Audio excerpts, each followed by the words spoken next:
कुठे कुठे पाहायला मिळणार? काय तुमचा अंदाज तुम्ही सांगणार आताच? राष्ट्रवादी काँग्रेस पक्षाने या निवडणुकीमध्ये सर्वार्थानं विकास कामाचा मुद्दा पुढे रेटत बरं. आणि विशेष म्हणजे लाडकी बहीण योजना त्या महायुतीचा एक गेम चेंजर प्लॅन ठरलेला आहे. हम्म. आणि विशेष महायुतीमध्ये राष्ट्रवादी काँग्रेस पक्षाचं वेगळेपण असं आहे की आमचा अल्पसंख्याक समाज बांधव, मुस्लिम बांधव असेल, हम्म. आमचा बहुजन समाजातला बांधव असेल, मुस्लिम बांधवांकरता ज्या पद्धतीनं तरतुदी केल्या गेल्या, मराठीमध्ये केल्या गेल्या, त्यांच्या वक्फ बोर्डाच्या संदर्भातले काही निकाल झाले, या सगळ्या अजितदादांनी केलेल्या कामाची पोचपावती उद्याच्या निकालातून आपल्याला दिसणार. आणि बऱ्याच ठिकाणी आघाडी झाली महायुतीसोबत, बऱ्याच ठिकाणी वेगळे प्रयोग झाले, पण राष्ट्रवादी काँग्रेस पक्षाचा परफॉर्मन्स मी मागेही तुम्ही चॅनलवर दाखवलं होतं की राष्ट्रवादी काँग्रेस पक्ष उद्याच्या निकालात गेम चेंजर ठरणार आहे. जिथे जिथे राष्ट्रवादी काँग्रेस पक्षाच्या निवडणुका उमेदवार नव्यानं काही उमेदवार होते, काही ठिकाणी राष्ट्रवादीची 2023 नंतर जी राष्ट्रवादी अजितदादांच्या नेतृत्वात उभारी घ्यायला लागली, त्यामध्ये सुद्धा अनेक ठिकाणी नव्याने आम्ही निवडणुकीला सामोरे गेलो. पण इतकं सांगतो, मी महाराष्ट्रात बऱ्याच ठिकाणी फिरलो, धर्माबाद, नांदेड, आता काल परवा यवतमाळला मी त्या ठिकाणी होतो. राष्ट्रवादी काँग्रेस पक्षाच्या आणि महायुतीच्या बाजूला लोकांचा चांगला कल आहे आणि उद्याच्या निकालात ते स्पष्ट होणार आहे. आम्हाला विश्वास आहे अजितदादांचा चेहरा, विकास कामं, अजितदादांनी सर्व समाजाला दिलेला न्याय आणि शिवशाहू फुले, डॉक्टर बाबासाहेब आंबेडकर, अण्णाभाऊ साठे आणि स्वर्गीय यशवंतराव चव्हाण साहेबांचा विचार हा उद्याच्या निकालातून राष्ट्रवादी काँग्रेस पक्षाला जनतेने दिलेल्या आशीर्वादातून आपल्याला दिसून येईल. बरं, पण अमोलजी, मला आणखी एक प्रश्न थोडासा जनतेच्या बाजूने विचारावा असा वाटतो. तो म्हणजे असा की प्रत्येक राजकीय पक्ष आपली स्वतःची विचारधारा घेऊन पुढे जात असल्याचं दिसतं. अनेक ठिकाणी स्थानिक पातळीवरच्या मुद्द्यांवरती या निवडणुका लढवल्या जात असतात. मात्र अनेक ठिकाणी जर मैत्रीपूर्ण लढती किंवा त्या अनुषंगानं जी रणनीती आखली जात असते त्याचा कितपत परिणाम या निकालांवरती उद्या देखील पाहायला मिळू शकतो? कारण अनेक ठिकाणी जर मैत्रीपूर्ण लढती लढल्या तर त्या लढती नसून त्या ठिकाणचं हे सेटिंग असल्याचं देखील अनेक वेळेला मानलं जात असतं. मला ही रणनीती थोडी आपल्याकडून समजून घ्यायची. अमोलजी. मी नक्कीच तितका मोठा रणनीतिकार नाही, पण मी एवढं तुम्हाला सांगू शकतो की मैत्रीपूर्ण लढत हा जो शब्द आहे हा केव्हा येतो, ज्या वेळेस असा ट्विस्ट येतो की एक प्रभाग आहे किंवा एक नगर परिषद असेल किंवा महानगरपालिका असेल. आता इथे दोन्ही पक्षाला आपली वोट बँक त्यांची तयार असेल, दोन्ही पक्षाकडे जनतेचा कौल असेल आणि दोन्ही पक्षाला तिथे निवडणूक लढायची असेल, तर दोन्ही पक्ष निवडणुकीच्या आखाड्यात उभे राहतात आणि मैत्रीपूर्ण लढत होते. पण जनता ज्याला कौल द्यायचा तोच कौल जनता देत असते. मैत्रीपूर्ण लढतीचा अर्थ एवढा होतो की एकामेकांवर टीका करताना, एकामेकांवर दोषारोप करताना थेट हल्ला करण्याऐवजी थोडे मवाळ शब्द वापरून आपला पक्ष कसा महत्वाचा हे सांगणे. आणि राहिला प्रश्न तुम्ही जे बोललात की त्यात काही आतून सेटिंग झालेली असते का, तर असं मला तरी काय कुठं आढळलं नाही. मैत्रीपूर्ण लढत आता तुम्ही बघितलं असेल विधानसभेमध्ये मागे सिंदखेड राजा विधानसभा मतदारसंघामध्ये राष्ट्रवादी काँग्रेस पक्ष आणि भारतीय जनता पार्टी, सॉरी, शिवसेना शिंदे साहेबांची यामध्ये मैत्रीपूर्व लढत झाली.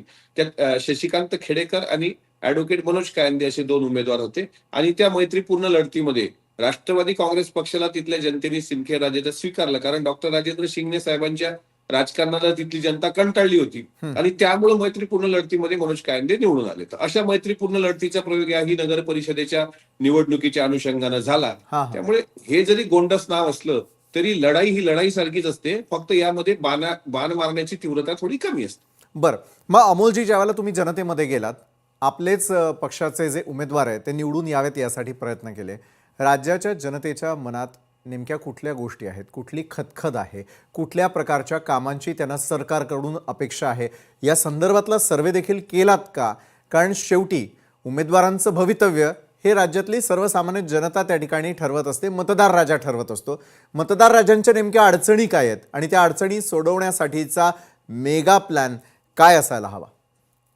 नगर परिषदेच्या आणि नगरपंचायतीच्या ह्या निवडणुका होत्या, त्यामुळे प्रत्येकाला असं, जिथं राष्ट्रवादी काँग्रेस म्हणून आम्ही पुढे गेलो तर जनतेची मागणी काय असायची की बाबा आम्ही बारामती नगर परिषद पाहिलेली आहे, बारामती नगर परिषदेमध्ये 4 लेन आहे, हॅपी स्ट्रीट आहे, तिथे तलावाचं केलेलं सौंदर्यीकरण असेल, चिंकारा गार्डन असेल, तिथली मंदिरं असतील, तिथला शादीखाना असेल, तिथलं बुद्ध विहार असेल, तिथली डेव्हलपमेंट असेल, या धर्तीवर तुम्ही आमच्या नगर परिषदमध्ये काही डेव्हलपमेंट करणार आहात का? त्यावेळेस अजितदादांनी जिथे जिथे दौरे केले, अजितदादांच्या भाषणात हाच मुद्दा होता की आमची बारामती स्वच्छ आणि सुंदर बारामती आहे, त्यामुळे घनकचऱ्याचं निर्मूलन हा महत्वाचा फॅक्टर असतो नगर परिषदेच्या निवडणुकीमध्ये.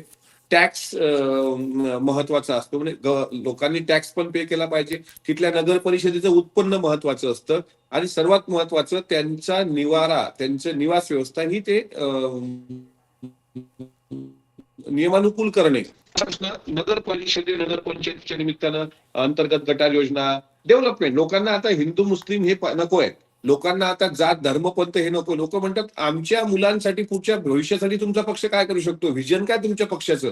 तर राष्ट्रवादी काँग्रेस पक्षाचं व्हिजन अर्थातच ते डेव्हलपमेंटचं व्हिजन राहिलेलं आहे. आता काही ठिकाणी खुले भूखंड असतात, ते खुले भूखंड एक तर कोणाची मक्तेदारी बनते किंवा एखाद्या पॉलिटिकल लोकांच्या अंडरमध्ये ते त्यांचं राजकारण करतात. पण काही ठिकाणी खुले भूखंड कसे डेव्हलप केले जातात हे बारामती फॅक्टर, म्हणजे बारामती नगर परिषदच चेहरा डोळ्यासमोर ठेवला आम्ही.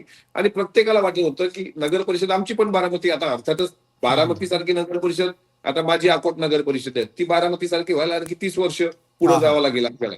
तर ती इतक्या लवकर सहजासहजी शक्य नाही. पण अजितदादांचा आम्ही विश्वास अजितदादांकडून दिला की अजितदादा राज्याचे अर्थमंत्री आहेत, त्यांना डेव्हलप. कारण आता आमच्या भागात आले जे बॅरिकेड्स असतात, तिथं झाडं लावलेली नसताना, बाजूला कचरा पडलेला असताना त्यांनी सीओला फोन करून तिथं जे काय बोलायचं तिथं आता त्यांच्या भाषेत बोलते की अरे नगर परिषद तुम्ही आहात, सीओ तिथे आहात, प्रशासक तुम्ही आहात, इथं झाडाला पाणी नाही. म्हणून आम्ही आता यावेळेस काय केलं की तिकीट त्यालाच द्यायचं, तो कोण्या जातीचा आहे, कोण्या धर्माचा आहे, तो काय पैसा वाटणार आहे का गुंडा आहे, हे फालतू गोष्टी न करता तो झाडं किती लावतो, किती झाडं जगवतो, त्याचं पुढचं व्हिजन काय हे करूनच आता तर आम्ही महानगरपालिकेत तर आम्ही निबंध लिहायला लावतो उमेदवारांना की तुम्हाला जर निवडून दिलं लोकांना महानगरपालिका काय करणार, तुम्ही हिंदू मुस्लिम लढाई करत बसणार की सर्व समावेशक राजकारण घेऊन चालणार. तर हा आमचा विकासाचा अजेंडा आणि मला विश्वास आहे की उद्याच्या निकालात राष्ट्रवादी काँग्रेस पक्षाचा परफॉर्मन्स सर्वोत्तम असेल महायुतीमध्ये. अमोलजी, असं आपल्याला वाटतं, मात्र अगदी काही क्षणांपूर्वी विकास लवांडे आमच्यासोबत जोडले गेलेले होते, शरदचंद्रजी पवारांच्या राष्ट्रवादीचे. त्यांचा एक आरोप होता, जसं बारामतीचं तुम्ही मगाशी उदाहरण दिलं, की बारामतीमध्ये तर अक्षरशः आमचे उमेदवार हे आयात केले गेले आणि त्या दृष्टीनं या निवडणुका लढवल्या गेलेल्या होत्या. या प्रकारचं राजकारण देखील जे पाहायला मिळालं, त्याबद्दल मला अगदी 2 ओळीत आपल्याकडून उत्तर अपेक्षित आहे की ज्या वेळेला उमेदवारांची निवड केली जाते त्यावेळेचे खरोखर निकष अशा प्रकारे असतात का की जो निवडून येईल तो आपल्याकडे घ्यायचा आणि त्यावरती निवडणुका जिंकून आणायच्या?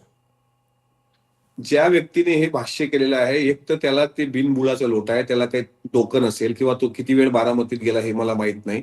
आदरणीय पवार साहेब, आदरणीय दादा असतील, आदरणीय सुनेत्रा वहिनी असतील, सुप्रियाताई असतील, यांचं एक व्हिजन आहे तिथे. आप्पासाहेब पवारांचं एक व्हिजन आहे. इथं कुठं आयात निर्यात करण्याची वेळ येत नाही. आता त्याच्या डोक्यात तो कोण्या अर्थाने बोलला हे मला माहित नाही. पण तुम्हाला एक गोष्ट स्पष्ट सांगतो की बारामतीच्या नगरसेवकाला ज्यावेळेस इच्छुक उमेदवार म्हणून तो इंटरव्ह्यू देतो किंवा मुलाखती होतात, स्वतः अजितदादांनी मुलाखती घेतल्या, त्यावेळेस त्याला विचारलं जातं की तू मागच्या काळात झाडं किती लावली, ती आता किती जगवली आणि भविष्यात तुझा प्लॅन काय आहे. आणि या मेरिटवर तिथं कॅन्डिडेट ठरतो. आयात करण्याची आवश्यकता अजितदादांना पडलेली नाही. ती काल त्यांनी शेवटची सांगता सभा घेतली. त्यामुळे बारामतीबद्दल इतरांनी त्याच्यात डोकं चालू नये. बारामतीत एकदा जाऊन बघावं. आणि हे आता असे बिनबुडाचे आरोप, आता तो त्या गटात आहे तर त्या गटातून तसंच बोलणार आहे, दुसरं काय त्याच्याकडून अपेक्षा करणार आहे. आणि याच्या गटारगंगेला उत्तर द्यायला आम्हाला कुठे वेळ आहे. नक्कीच. धन्यवाद अमोलजी, तुम्ही आमच्यासोबत जोडला गेलात आणि अगदी काही तासांवरती येणारे जे निकाल आहे त्याविषयी राष्ट्रवादीला काय वाटतं या संदर्भात सविस्तर बोललात, त्यासाठी धन्यवाद. थँक्यू. तर उद्याचा निकाल भाजप आणि महायुती करता विजयाचा दिवस असणार आहे असं मत मंत्री बावनकुळे यांनी व्यक्त केलेलं आहे. भाजपला कधी मिळाले नाही एवढं यश